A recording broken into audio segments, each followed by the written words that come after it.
안녕하세요. 반갑습니다. 연구원 김약사입니다. 2021년 백신 접종으로 바빴던 해였고 또 백신 효과가 실시간으로 떨어지는 것을 보았던 해이기도 합니다. 오늘은 그런 의미에서 2021년 한국인에서의 백신 효과에 대해서 다뤄보려고 합니다. 연령에 따른 백신에 따른 효과의 추이와 돌파 감염, 3차 접종하였을 때의 백신 효과, 오미크론에 대한 효과까지 싸그리 다 정리해 봅시다. 먼저 12월 20일 중앙방역대책본부에서는 국내 12세 이상 내국인을 대상으로 예방접종자에서의 위중증, 사망 예방 효과를 평가한 결과를 공개하였습니다. 이 결과는 2021년 2월 26일부터 12월 11일까지 조사한 결과입니다. 미접종군이 코로나19에 감염될 위험은 2차 접종 완료군에 비해 2.3배 높게 나타났으며 또한 위중증과 사망 발생 위험은 미접종군이 2차 접종 완료군에 비해 각각 11배와 9배 높게 나타났다고 밝혔습니다. 이 결과를 좀 더 자세히 뜯어보도록 합시다. 먼저 아까 그래프는 12월 2주차 전체 연령에 대한 현재 백신 효과에 대한 그래프입니다.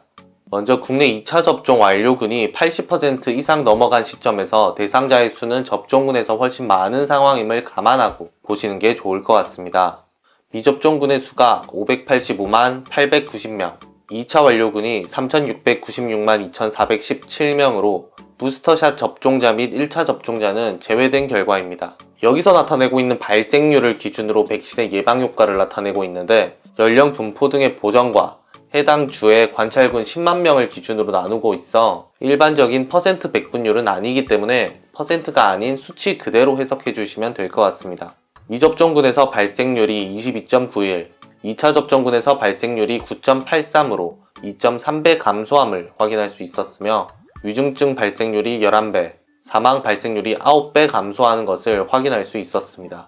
백신의 예방 효과의 경우 델타 변이 등장 이후 굉장히 낮아져 현재는 57% 수준까지 밖에 나타나고 있지 않으나 위중증 및 사망 예방률은 그래도 90% 가까이 유지하고 있는 수준입니다. 고령으로 가면 상황은 좀 더 심화됩니다. 감염 예방 효과는 75세 이상에서 36%까지 떨어졌으며 위중증, 사망 예방률도 많이 떨어진 모습을 보여줍니다. 그렇다고 백신을 맞지 말아야 하느냐? 그건 아닙니다. 연령별 발생률을 보시면 감염 발생률의 경우 큰 차이가 나지 않으나 미접종군의 위중증 발생률과 사망 발생률은 각각 전체 연령 대비 3.6배, 7.8배까지 차이가 나기 때문에 고위험군인 고령층의 백신 접종은 필요하다는 결과입니다. 다음은 백신의 중증 진행에 대한 예방 효과입니다. 4월부터 12월까지 확진자 40만 명을 대상으로 조사한 결과 미접종 확진자 24만 8,282명 중 위중증 환자는 1,443명으로 4.21%의 중증화율을 나타낸 반면 2차 접종 확진자 11만 9,098명 중 위중증 환자는 983명으로 0.82%의 중증화율을 나타내었습니다. 3차 접종의 경우 전체 1232명의 확진자 중 4명이 발생하여 낮은 중증화율을 확인하였습니다. 사실 이 데이터만 보고 3차 접종을 하면 2차 접종에 비해 더 효과가 좋다 라고 확신할 수는 없을 것 같긴 합니다. 결과 자체는 2차 접종군에 비해 2배 정도 효과가 더 좋은 것으로 나오나 3차 접종 후 확진자의 풀이 너무 적고 3차 접종 후 얼마 되지 않은 시기라 높은 항체 수로 인해 당장의 중증화율만 높게 나왔을 수도 있기 때문에 부스터샷이 무조건 좋다라고 말하기에는 무리가 좀 있어 보입니다. 12월 30일에 3차 접종에 대한 또 다른 자료가 공개되었습니다. 중앙방역대책본부에서는 60세 이상 국민 중 3차 접종을 완료한 328만 명을 대상으로 3차 접종의 효과를 평가하였습니다. 3차 미접종군과 3차 접종 완료군의 감염 발생률을 분석한 결과 3차 미접종군이 3차 접종 완료군에 비해 코로나19에 감염될 확률은 2.4배 높은 것으로 발표되었습니다. 이 결과에서 좀 더 살펴봐야 할 점은 3차 미접종군은 백신 2차 접종 완료 후 5개월 경과한 사람으로 구성되어 있고 3차 접종 완료군은 3차 접종 후 14일 경과자로 구성되어 있습니다. 이 말을 다시 생각해보면 3차 접종해서 예방접종 효과가 단순히 뛰어났다고 할 수는 없을 것 같습니다. 백신 맞고 2주 정도 지났을 때는 체내 항체 수가 굉장히 높은 상태입니다. 항체의 수가 높아진 상태에서 5개월 경과된 미접종자를 단순 비교하기에는 무리가 있고 이 자료는 오히려 향후에도 주기적으로 백신을 맞아야 한다는 것을 시사하는 결과로 해석되는 것 같습니다. 물론 오미크론의 행방이 중요해지겠지만요. 다음은 돌파 감염에 대한 자료입니다. 2차 접종 후 누적 돌파 감염 추정 사례는 2차 접종 완료자 4,078만 명 중 12만 명으로 0.3% 수준입니다. 10만 접종자당 발생 수치를 보면 아스트라제네카와 얀센이 돌파 감염 비율이 가장 많은 것을 알 수 있고 화이자가 그 다음, 모더나가 가장 돌파 감염이 적은 것을 알 수 있습니다. 3차 접종 후 돌파 감염 사례는 아직 사례가 너무 적어 백신별로 확인하기는 어려우나 현재 3차 접종 완료자 284만 명 중 1200명대로 0.04% 수준으로 2차 접종 완료에 비해 8배 정도 적은 수치라고 생각하시면 될 것 같습니다. 지금까지 정리한 내용은 2021년 한 해 동안의 결과입니다.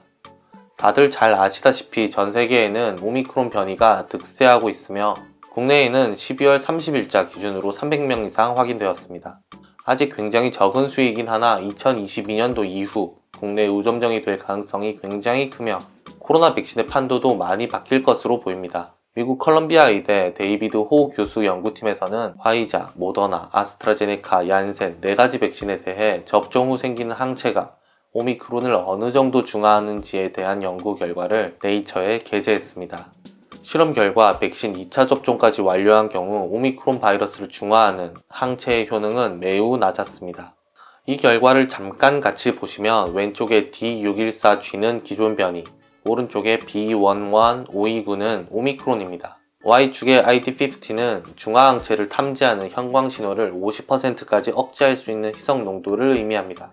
쉽게 말하면 이 ID50 값이 낮을수록 중화항체가 적다는 뜻으로 4가지 백신 모두 기존 변이에 비해 백신으로 생성된 중화항체의 수가 현저히 적습니다. 특히 오미크론에 효과가 있을 것으로 보였던 화이자와 모더나의 경우에도 10배에서 20배 정도 적은 수의 중화항체만이 확인되었으며 부스터샷을 맞는다고 하더라도 6배 수준으로 감소하는 것으로 확인되었습니다.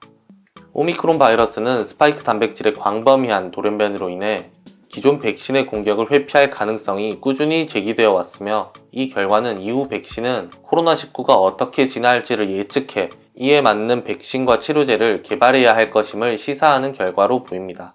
오늘은 2021년 연말 기준 현재 접종 중인 4개 백신의 다양한 관점에서의 효과를 알아보았습니다.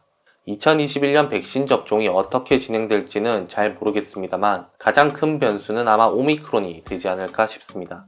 오미크론 변이의 감염을 막을 수 있는 새로운 항원 단백질을 타겟으로 하는 백신이 나오던지 아니면 오미크론이 우점종이 되어 무증상 또는 경증의 증상만을 나타나기를 기다리던지 해야 할 것 같습니다. 긴 영상 봐주셔서 감사드리며 여러분의 건강에 도움이 되었으면 좋겠습니다. 연구원 김약사였습니다.